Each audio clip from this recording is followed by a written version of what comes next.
Hello प्यारे बच्चों, कैसे हैं आप? बेटा, जैसा कि आप जानते हैं कि हम करंट इलेक्ट्रिसिटी पढ़ रहे हैं और करंट इलेक्ट्रिसिटी के 5वें लेक्चर पर हम पहुंच गए हैं। बेटा, आज हम लेके आए हैं आपके लिए एक प्यारा सा टॉपिक, व्हीटस्टोन ब्रिज इवेल्युएशन। ठीक है बेटा, जैसा कि आप देख पाए कि आपने डिफरेंट टाइप ऑफ रेजिस्टेंसेस के कॉम्बिनेशंस लिए, सेल्स के कॉम्बिनेशंस लिए और प्रॉब्लम को सॉल्व करने का प्रयास किया। आपने वी आई आर जो कि सर्किट के मेन पैरामीटर हैं उनको डिफरेंट वे से सॉल्व करना सीखा। बेटा, आज हम एक ऐसी अरेंजमेंट लेकर आए हैं जो अरेंजमेंट हम किसी अननोन रेजिस्टेंस को पता लगाने के लिए प्रयोग कर सकते हैं। बेटा, ठीक है, तो व्हीटस्टोन ब्रिज एक ऐसी ही प्रैक्टिकल अरेंजमेंट है, ठीक है, जिसका प्रयोग करके हम किसी भी अननोन रेजिस्टेंस को पता कर सकते हैं। ठीक है, लेट्स स्टार्ट। तो बेटा, मैं हूं सुमित मेहता और एनएलएक्स क्लासेस में आपका स्वागत है। तो आइए हम अपने टॉपिक को स्टार्ट करते हैं और इस टॉपिक को समझने के बाद हमें पता लग जाएगा कि किस प्रकार से केवीएल और केसीएल का एप्लीकेटिव पार्ट भी काम करता है। देखिए बेटा, हमारा आज का टॉपिक है व्हीटस्टोन ब्रिज। व्हीटस्टोन ब्रिज हमें क्या बताता है बेटा? व्हीटस्टोन ब्रिज बेसिकली एक थ्योरेटिकल अरेंजमेंट है। आप किसको सॉल्व करते हैं? आपके पास different type of electronic circuit होंगे। इलेक्ट्रॉनिक सर्किट्स को सॉल्व करने के लिए हमने एक पर्टिकुलर ब्रिज अरेंजमेंट का इस्तेमाल किया। तो ये क्या बेटा? It is an arrangement of resistances. ठीक है बेटा, ये क्या है? रेजिस्टेंसेस की अरेंजमेंट है in the form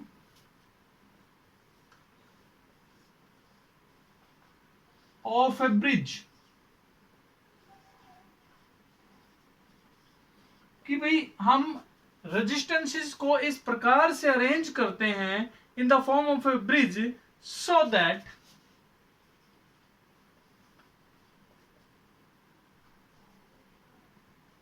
in balanced situation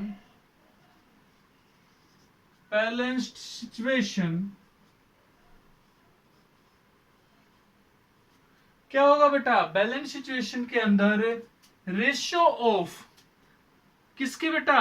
resistances की जो रेशियो आएगी वो आपस में क्या आएगी? इक्वल आएगी। हम बात कर सकते हैं R by S is equal to P by Q. ये आर एस पी क्यू क्या है बेटा? यहां पर P Q R and S, these are the resistances used to form a bridge arrangement. Also, it is known as null deflection method. इसमें बेटा null deflection यानी कि जो गैल्वेनोमीटर होता है हमारा G I G, current through the galvanometer will be zero in the balanced condition situation. Clear हो गई आपको बात बेटा? तो व्हीटस्टोन ब्रिज के अंदर आपको दो बेसिक बातें याद रखनी है कि जब ब्रिज बैलेंस होगा तो आईजी जो होगा वो जीरो होगा और जो आर्म्स जो है ब्रिज की, उन आर्म्स के थ्रू जो रेजिस्टेंसेस यूज किए गए हैं उनकी रेशियो हमारी क्या रहेगी? सेम आएगी। तो इसका हम प्रूफ पढ़ने की कोशिश करेंगे। Proof of this Wheatstone bridge. पहली बात तो बेटा, इस ब्रिज का इस्तेमाल we use it to find out unknown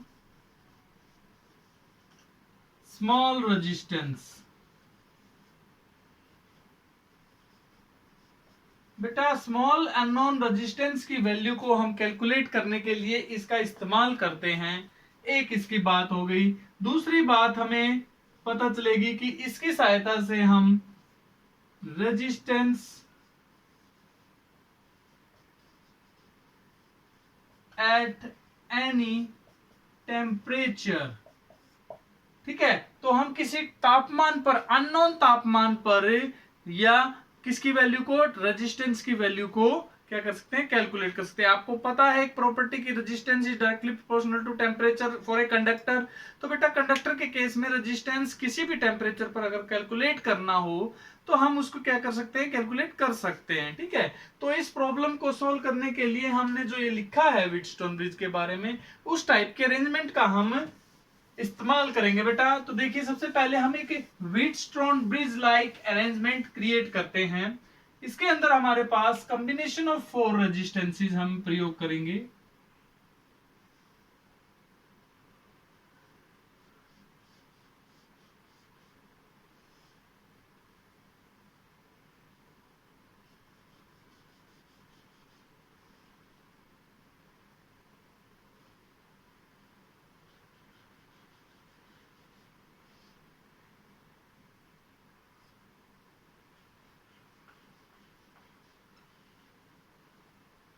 देखिए बेटा हमने यहां पर 4 रेजिस्टेंसेस को ए बी सी और डी इस प्रकार से कंबाइन किया है कि एक ब्रिज बन गया है। ठीक है, मान लीजिए कि ये रेजिस्टेंस पी रेजिस्टेंस है, ये क्यू है, ये आर है और ये एस रेजिस्टेंस है। ठीक है, और इस प्रकार से इस सर्किट को बनाना है कि ये जो रेजिस्टेंस हैं इनके 2 टर्मिनल से ए और सी हैं और बी और डी 4 टर्मिनल हो गए ना। तो जो ए और सी टर्मिनल है उसमें हम उनको कनेक्ट कर देते हैं with the help of A battery.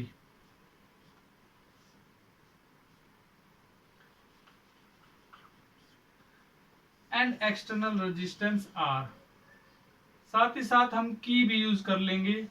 हमने की यूज कर ली, की आर ये वी। क्लियर हो गया बेटा।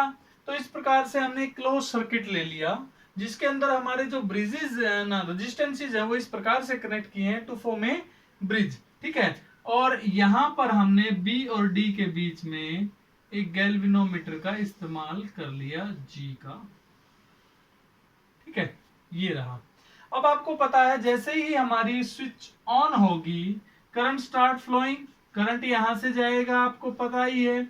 तो इस सर्किट में करंट की डायरेक्शन आप बनाएंगे, आई यहां पर पहुंचा, देर आर 2 डायरेक्शंस, एक इधर चली जाएगी और एक इधर चली जाएगी। मान लिया इस आर्म में I1 करंट गया, तो बेटा इस आर्म के अंदर कितना जाएगा, I माइनस I1, क्योंकि I आया था, I1 उधर चला गया तो I माइनस I1 इधर चला जाएगा।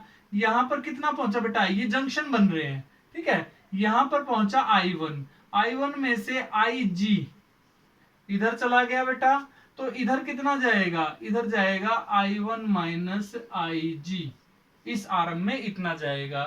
ठीक है, यहां पर कितना पहुंचा था, ध्यान से देखो, I माइनस I1 पहुंचा था, यहां से आया था IG, तो ये दोनों यहां पे मिलके इधर कितना जाएगा, I minus I1 plus IG। Clear हो गई बात। तो इसके पास इतना जाएगा और फिर यहां पर टोटल कॉम्बिनेशन फिर से आई आ जाएगा। तो सबसे पहले मैंने क्या किया, मैंने एक अरेंजमेंट ली, arrangement of 4 resistances to form a bridge. उसको फिर हमने क्या, एक क्लोज सर्किट में कनेक्ट किया। जैसे ही स्विच को ऑन किया गया तो आपने देखा कि डिफरेंट डिफरेंट आर्म्स में से करंट फ्लो करना शुरू कर देता है। ठीक है, अब इसमें से जो बेटा P और Q जो हैं वो पहले से ही नॉन रेजिस्टेंस है हमारे पास। R क्या है, यहाँ पर एक वेरिएबल रेजिस्टेंस हम प्रयोग करते हैं रेजिस्टेंस बॉक्स का प्रयोग करके, और S क्या है, यहाँ पे अननोन रेजिस्टेंस लेते हैं। ये प्रिंसिपल ऑफ व्हीटस्टोन ब्रिज क्या कहता है बेटा, प्रिंसिपल ये कहता है कि जब ये ब्रिज बैलेंस होगा, when this bridge is balanced, जैसे ही करंट फ्लो कर रहा है और ब्रिज बैलेंस कंडीशन में आएगा, तो आपको पता तो है ही डिफरेंट आर्म में से कितना कितना करंट फ्लो कर रहा है। तो व्हेन ब्रिज इज बैलेंस्ड, उस कंडीशन में आपको पता है कि पहली जो कंडीशन मेंटेन होगी वो IG जो है करंट थ्रू द गैल्वेनोमीटर क्या हो जाएगा, 0 हो जाएगा, यानी कि नल डिफ्लेक्शन की कंडीशन आ जाएगी, गैल्वेनोमीटर नल डिफ्लेक्शन शो करेगा।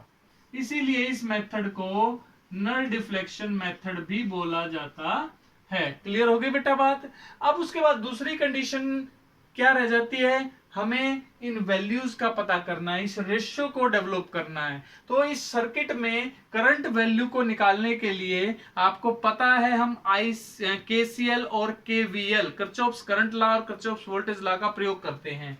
तो हम बेटा आर्म्स के अंदर किरचॉफ्स वोल्टेज लॉ का प्रयोग करेंगे। देखिए सबसे पहले मैं एक क्लोज लूप लूंगा, ए बी डी ए, ठीक है, और उसके बाद लूंगा बी सी डी बी। मेरे पास दो लूप हैं, लूप नंबर 1 और लूप नंबर 2, ठीक है। तो दोनों लूप्स के अंदर मैं केवीएल का प्रयोग करूंगा, और केवीएल का प्रयोग करने से मेरे पास आपको पता ही है एक लूप से एक इक्वेशन डेवलप होती है, तो एक इक्वेशन डेवलप होएगी। तो देखते हैं बेटा कैसे करते हैं हम। देखिए यहां से चले हम ए से बी की तरफ गए, बी से डी और डी से ए, तो हमारा जो पाथ रहेगा मैं वो ड्रा कर देता हूं, वो इस प्रकार से रहेगा। ये हमारा करंट का पाथ रहेगा। तो पाथ आपको क्लियर हो गया है। पाथ मैंने सबसे पहले क्या है, पाथ 1 जो है वो मैंने आपको डिफाइन कर दिया। मैंने जब आपको ये केसीएल और केवीएल की प्रॉब्लम समझाई थी, तो केवीएल में मैंने बेसिकली समझाया था कि आपको पाथ डिफाइन करना। तो पाथ अगर आपका डिफाइन हो जाए फिर आपने केवीएल लगाना है। केवीएल क्या कहता है बेटा, the sum of all the voltages in a loop, किसी भी प्रकार की जो वोल्टेज यूज की गई है, चाहे वो ड्रॉप की फॉर्म में हो चाहे सोर्स वोल्टेज हो, तो लूप के अंदर बेटा उन सबका सम क्या होगा, 0 आएगा। तो आप देख पा रहे हैं कि इसमें कोई सोर्स वोल्टेज तो प्रयोग हो नहीं रही है। अब रह गई कौन सी बेटा, सारी ड्रॉप वोल्टेज हैं। तो ड्रॉप वोल्टेज V की फॉर्म में होती है, यानी कि IR की फॉर्म में होती है। तो देखिए I करंट गया, ठीक है, हम जा रहे हैं इस डायरेक्शन में और करंट की भी सेम डायरेक्शन है। जब करंट और पाथ में सेम डायरेक्शन में हो तो हमने करंट को नेगेटिव लिया था, तो मतलब minus I1 into P. Clear हो गई बेटा ये बात। फिर उसके बाद करंट किस डायरेक्शन में आ रहा है, ये देखो IG, माइनस IG इंटू जी। जितने भी करंट है हम सभी को ले लेंगे। हम यहां से इधर गए बी तक, ए से बी तक गए, हमने लिख लिया ड्रॉप। फिर हम बी से डी तक आए, हमने लिख लिया ड्रॉप। फिर हम डी से ए तक आए, तो हमारी ड्रॉप देखिए बेटा, अब की बार करंट उल्टा है, तो प्लस प्लस क्या आएगा, I minus I1 into are. और तो कोई सोर्स वोल्टेज है नहीं, तो इन सब वोल्टेज का सम क्या आएगा बेटा, 0। तो फर्स्ट लूप के अंदर जब हमने क्या लगाया, केवीएल को लगाया, तो हमें ये इक्वेशन मिली। Because the condition is balanced, तो हमारे पास ब्रिज तो बैलेंस कंडीशन में है, तो ये जो IG है, ये वाली टर्म IG वाली 0 हो जाएगी। तो हमारे पास फर्स्ट इक्वेशन डेवलप हुई, I1P is equal to minus I minus I1 into R. ये इधर चला गया, तो माइनस से माइनस कैंसिल हो गई, तो I1P is equal to I minus I1 into R. तो इक्वेशन नंबर 1 आप नोट कर लेंगे। क्लियर हो गई बेटा बात। ये मैंने इस लूप के अंदर केवीएल को अप्लाई किया। Now we come to the another loop, B C D B. तो देखिए बेटा, बी से आपको चलना है, सी से होते हुए, और फिर इस प्रकार से बी पर आना है डी से होते हुए। तो सेकंड लूप आपको समझ में आ गया होगा कौन सा है। तो क्या लगाएंगे बेटा, अब हम फिर से फर्स्ट इक्वेशन के बाद हमने क्या किया बेटा, apply KVL to loop number 2। Loop number 2 आपका पता ही है आपको कौन सा है, ये है बेटा। तो पाथ नंबर 2 डिफाइन हो चुका है आपका, सेकंड पाथ क्लियर हो चुका है बेटा, कौन सा कैसे जाना है। तो चलें, ये देखिए सेम डायरेक्शन में चल रहे हैं, तो माइनस I1 माइनस IG। देखिए बेटा माइनस चलेगा क्योंकि सेम डायरेक्शन में है, I1 minus IG into Q. फिर देखिए बेटा अपोजिट डायरेक्शन हो गई है, तो प्लस आ जाएगा। प्लस में क्या आएगा, ये वाला I minus I1 plus IG into S। और एक रह गया आपका अपोजिट डायरेक्शन की वजह से plus IG into G is equal to 0। देखिए बेटा इस लूप में भी आपके पास 3 वैल्यू थी, तो तीनों को हमने लिख दिया। टोटल सोर्स वोल्टेज तो है नहीं, तो ये आ जाए, ये आपको पता ही है बैलेंस कंडीशन में 0 हो जाता है। तो नेक्स्ट इक्वेशन आपके पास क्या आ जाएगी, अच्छा ये भी, ये करंट की वैल्यू यहाँ पे भी 0 हो जाएगी, करंट IG 0, जहां जहां पे आपको IG दिखे वहां पे 0 कर देंगे। तो रिजल्ट क्या बचा बेटा, -I1Q plus I minus I1 into S is equal to 0, minus I1Q is equal to minus I minus I1 into S is equal to, sorry ये आ जाएगा, माइनस से माइनस आपकी कैंसिल हो गई, तो I1Q is equal to I minus I1 into S।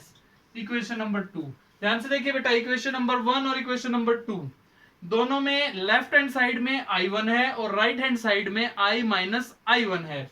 तो taking, क्योंकि हम बैलेंस कंडीशन ऑलरेडी लेके चल रहे हैं, टेकिंग रेशियो ऑफ 1 एंड 2, या हम ये कह सकते हैं कि इक्वेशन नंबर 1 को इक्वेशन नंबर 2 से डिवाइड कर दें अगर हम, तो क्या आएगा बेटा, I1P लेफ्ट हैंड के बटे में लेफ्ट हैंड साइड आ जाएगी, और I minus I1 into R divided by I minus I1 into S। ये देखिए बेटा करंट वैल्यू तो आपकी कैंसिल हो रही है, तो P by Q is equal to R by S। तो हमने प्रूव कर दिया कि जब ये जो ब्रिज हमारा बैलेंस कंडीशन को शो करेगा, यानी कि नल डिफ्लेक्शन कंडीशन को शो करेगा, तो जो ratio of resistances in the arms use किए गए हैं वो हमारी क्या आएगी बेटा, इक्वल आएगी। तो ये ही हमारा प्रिंसिपल है, this is the main principle of Wheatstone bridge. अब बेटा मैंने क्या कहा था, इस प्रिंसिपल का प्रयोग करके हम क्या कर सकते हैं, हम अननोन रेजिस्टेंस का पता लगा सकते हैं। देखिए P और Q हमें गिवन वैल्यू होती है, R हम वेरी कर सकते हैं। R को बेटा तब तक वेरी करना है जब तक हमारा गैल्वेनोमीटर जो है वो नल डिफ्लेक्शन कंडीशन पे ना आ जाए, ठीक है। तो जैसे ही R की एक पर्टिकुलर वैल्यू पे हमारा गैल्वेनोमीटर नल डिफ्लेक्शन शो करेगा, तो हम यहां से इस प्रिंसिपल का इस्तेमाल करके S की वैल्यू निकाल सकते हैं। देखिए बेटा S is equal to R multiplied by Q by P। S ऊपर आ जाएगा, ये इधर चले जाएंगे, तो हम बेटा देखिए कैलकुलेट कर पा रहे हैं। तो this is the expression. S यहां पर क्या हो गया, S एक अननोन रेजिस्टेंस है। तो पहली जो मैंने आपको एप्लीकेशन बताई थी व्हीटस्टोन ब्रिज को, हम एक इलेक्ट्रॉनिक सर्किट में यदि हमें ब्रिज की फॉर्म में 4 रेजिस्टेंसेस मिल जाएं, तो हम उस कॉम्बिनेशन से अननोन रेजिस्टेंस का पता लगा सकते हैं। तो ये क्या है, यहां पर अननोन रेजिस्टेंस है जिसका हमने पता लगाया। बट मैंने क्या कहा, हम इसको सॉल्व करने के लिए केवल किसका प्रयोग करते हैं बेटा, लो रेजिस्टेंसेस पे इसको प्रयोग करते हैं सर्किट के अंदर। वेरी हाई रेजिस्टेंसेस पे हम हाफ डिफ्लेक्शन मेथड भी इस्तेमाल करते हैं, वो अलग मेथड है, उससे हम अलग उसको एक्सपेरिमेंटली यूज करते हैं, लेकिन इसको थ्योरेटिकली सर्किट सॉल्विंग में हम प्रयोग करते हैं। हाँ, इसका एक्सपेरिमेंटल पार्ट भी है। हम मीटर वायर ब्रिज जो है वो इसका बिल्कुल ही प्रैक्टिकल रूप है। तो मीटर वायर ब्रिज इसका ही प्रैक्टिकल वर्जन है जिससे हम अननोन रेजिस्टेंस को कैलकुलेट करते हैं,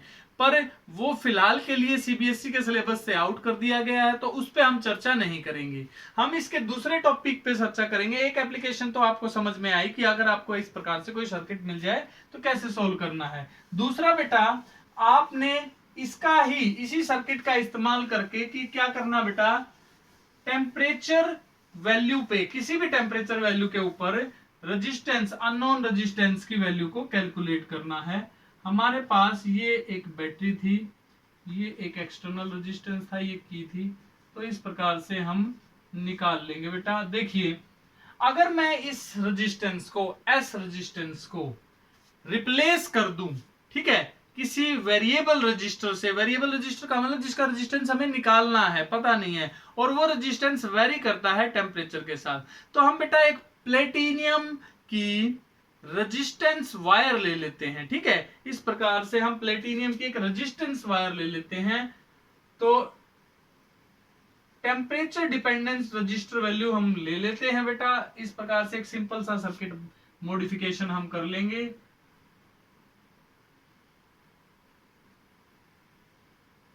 ठीक है, तो इसके अंदर हम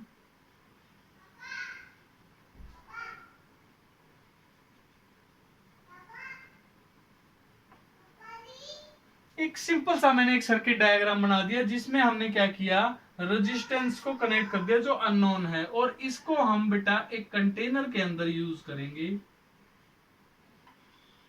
इस कंटेनर का जो टेम्परेचर रहेगा, इसमें हमने वाटर ले लिया बेटा, जिसका टेम्परेचर हम बार बार क्या कर सकते हैं, चेंज कर सकते हैं। क्लियर हो गई बेटा बात। तो हमने इस रेजिस्टेंस वायर को इस हिसाब से सेटअप कर लिया। This type of arrangement is used basically. हमने जब प्रैक्टिकल, मैंने खुद एमएससी में एक प्रैक्टिकल किया था इस यही वाला, तो इसमें हमने इस टाइप से एक अरेंजमेंट बनाई थी। ठीक है, तो उस अरेंजमेंट से हम क्या कर सकते हैं, इस अननोन रेजिस्टेंस को कैलकुलेट कर सकते हैं। ठीक है बेटा, तो अब हम करेंगे कैसे इसको। हमारे पास क्या निकालना है, हमने रेजिस्टेंस निकालना। हमें पता है कि रेजिस्टेंस की एक प्रॉपर्टी होती है, resistance at any temperature is equal to resistance at 0 degree Celsius. ठीक है, 1 plus alpha into delta T. ये डेल्टा टी क्या बेटा, जो टेम्परेचर डिफरेंस आ रहा है 0 और उस टेम्परेचर के बीच में। तो इस प्रॉपर्टी का हम इस्तेमाल करेंगे और इस प्रॉपर्टी से हम कैलकुलेट कर पाएंगे फिर आसानी से रेजिस्टेंस को। तो हम क्या करेंगे बेटा, शुरू में हमने की को जैसे ही क्लोज किया और टेम्परेचर को बेटा इतना रखिए कि 0 डिग्री, ये जो रेजिस्टेंस वायर है, रेजिस्टेंस वायर का टेम्परेचर जो है वो 0 डिग्री सेल्सियस हो जाए। क्या हो जाए बेटा, 0 डिग्री सेल्सियस। तो 0 डिग्री सेल्सियस जैसे ही इसका सॉल्यूशन का पानी का जो टेम्परेचर हम कर देंगे, तो उस समय जो भी रेजिस्टेंस होगा इस वायर का, उसको डिनोट किया जाएगा आर नोट से। इससे किया जाएगा बेटा, आर नोट से। क्लियर हो गई बात, आपको समझ में आ रहा है। ठीक है, फिर इस पानी को एक बार बॉयल कर देंगे, बॉयल करके इसका टेम्परेचर 100 डिग्री सेल्सियस ले जाएंगे। इसके अंदर ये वायर तो है ही, तो इस वायर का भी टेम्परेचर चेंज होगा। तो हम फिर नेक्स्ट नोट करेंगे R at 100 degree Celsius. Clear हो गई बात। ठीक है, तो आर एट 100 डिग्री सेल्सियस की वैल्यू हम कैलकुलेट कर सकते हैं। कैसे बेटा, R at 100 degree Celsius is equal to R nought 1 plus alpha into temperature difference कितना बेटा, 100 माइनस 0 100, दोनों का टेम्परेचर। ये रेफरेंस वैल्यू में यूज की जाती है बेटा। तो देखिए R 100 is equal to R nought plus 100 alpha into R nought, यानी कि R 100 minus R nought divided by R nought is equal to 100 alpha, तो 100 भी इधर आ जाएगा, 100 इंटू अल्फा। तो ये बेटा अल्फा की वैल्यू आ गई वाटर के मेल्टिंग पॉइंट पे।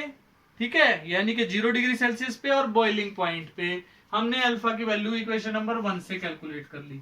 सिमिलरली कोई भी अननोन सा टेम्परेचर ले लेंगे, ठीक है, उसके ऊपर कोई ना कोई रेजिस्टेंस वैल्यू आएगी बेटा, क्योंकि ये सारी चीजें कैसे चेकआउट होती है बेटा, ये कोई भी टेम्परेचर पे हमने इसका जो भी रेजिस्टेंस होगा उसको हम किससे कैलकुलेट कर सकते हैं बेटा, बैलेंस कंडीशन से, नल डिफ्लेक्शन, यानी कि एडजस्टमेंट कुछ इस प्रकार से होगी कि P बाई Q is equal to R by S करके, तो वहां से हमारी वैल्यू आ जाएंगी।